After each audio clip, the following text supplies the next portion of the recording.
These canals have been restored, and today you can rent canal barges that are exactly the same dimensions as the original horse-drawn boats and go on a canal holiday through the English countryside.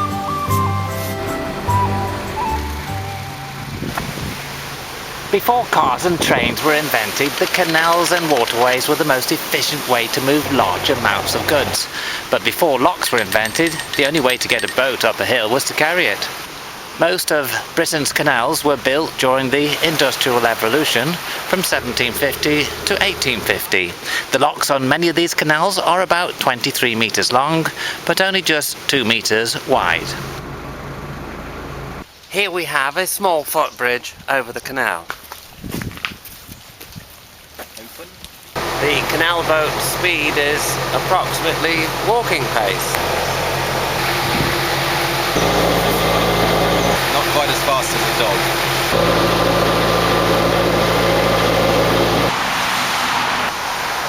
This is very unique.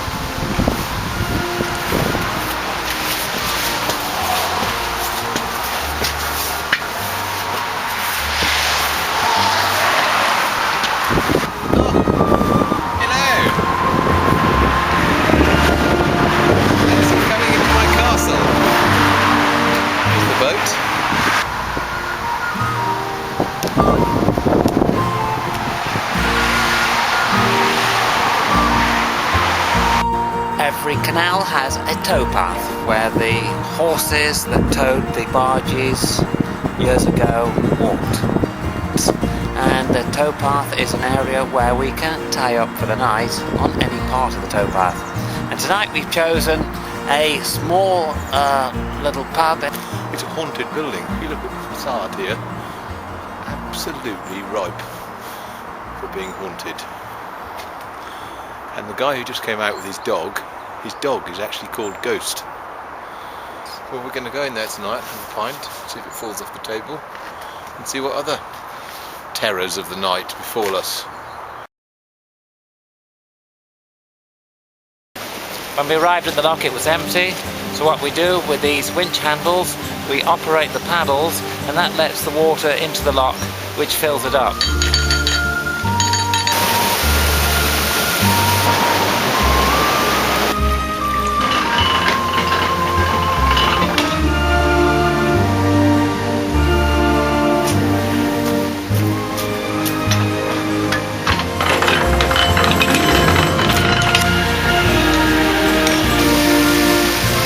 After we've gone to the locks, we get back on the boat. How long it is now? Quick! It's now beginning to go dark, and we've moored the boat alongside the canal here, outside a pub called the Plum Pudding. Here we are at Wood End Locks. First we make sure the bottom gates are closed.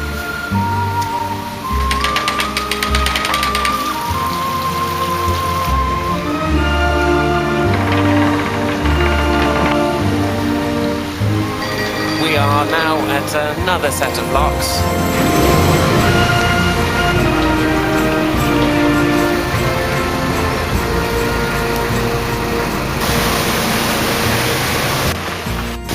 We're now at Cudworth Locks.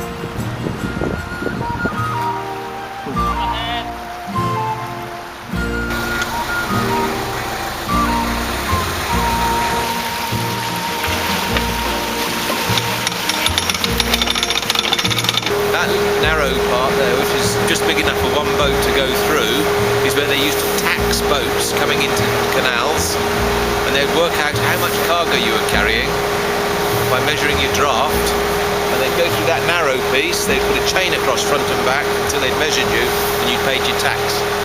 And that's how they collected the money to use the different canals.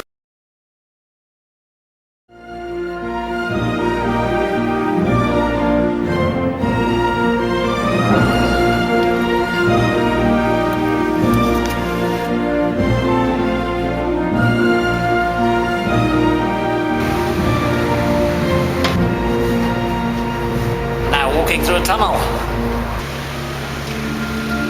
We're passing through the heart of the industrial area of Birmingham.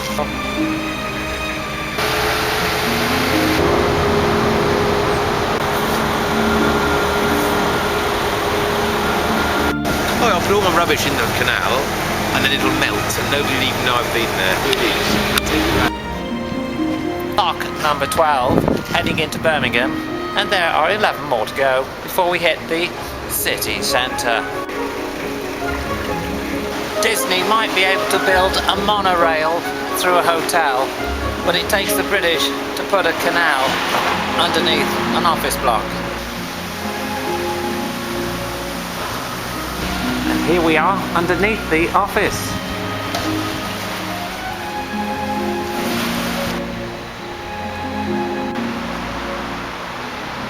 Andy, we're in Birmingham. Yeah, I know.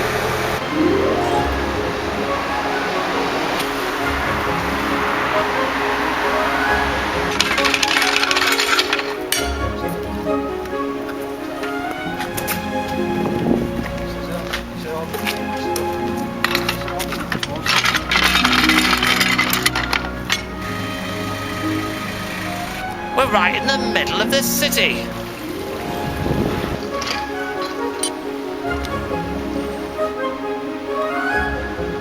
And they even have roundabouts for canal boats.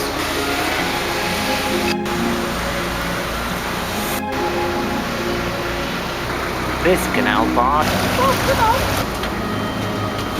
This is called the Worcester Bar, where, when this canal was built, the two canals didn't join up. And canal traffic coming in from the north used to tie up here and offload their supplies and load them onto canal boats on the other side, which went down to the south. It was all because the canal companies couldn't agree on who should control this bit of canal. So it was never joined up to start with.